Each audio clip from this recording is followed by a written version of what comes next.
మేము లంక బిందెలు అనుకొని వస్తే ఖాళీ కుండలు కనిపిస్తున్నాయాడా? ఇక దాన్ని అంతా సరిదిద్దాలి సంసారం. ఇప్పుడు అన్ని చేయాలనే ఆశ ఉంది, కానీ గల్లా పెట్టి చూస్తే ఖాళీ అయిపోయింది.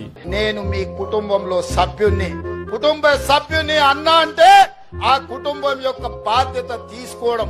అప్పులు తేవాలంటే ఇచ్చేవాళ్ళు కూడా రావడం లేదు. పరపతి ఉంటే డబ్బులు తిరిగి ఇస్తాడని నమ్మకం ఉంటే అప్పిస్తారు, లేకుంటే ఇస్తారమ్మా? మీకు ఇవ్వరు కదా. నా పరిస్థితి కూడా అదే. ఎట్లా తీసుకొచ్చేయాలా? ఏ అప్పు పుడతలేదు మార్కెట్లో, నువ్వుడు మనల్ని నమ్ముతలేడు. నాకే ఆశలు గాని ఆలోచనలు గాని లేవు, మీ ప్రేమ కావాలి. నాకేముంది, నాకేంది, నాకు అన్ని వచ్చినాయి. నేను ఎప్పుడు ఏం కావాలనుకుంటే నాకు అది వచ్చింది. ఆస్తి వచ్చింది, అంతస్తు వచ్చింది, పదవి వచ్చింది, మీరు అందరు ఇచ్చారు. వయసులో ఉండగానే అన్ని వచ్చింది. ఇప్పుడు నేను ఎవరినో మోసం చేసి చేయాల్సిన అవసరం నాకేముంది? ఈ సమయంలో మీరు ఇచ్చిన అవకాశం పేదలకు ఉపయోగించాలన్న ఒక ఆలోచన తప్ప నాకేమైనా స్వార్థం ఉందా ఇందులో?